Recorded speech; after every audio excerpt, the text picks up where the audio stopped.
Vivo smartphone is stuck or not turning on, a force restart can help. Just hold the power and volume down buttons together for 10-15 seconds.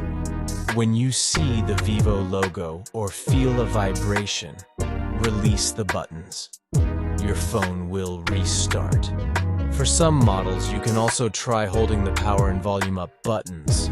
This simple trick can get your phone back up and running smoothly. Thank you for watching. Please don't forget to like and subscribe our YouTube channel V4 Empire Unlocker and stay tuned for more videos.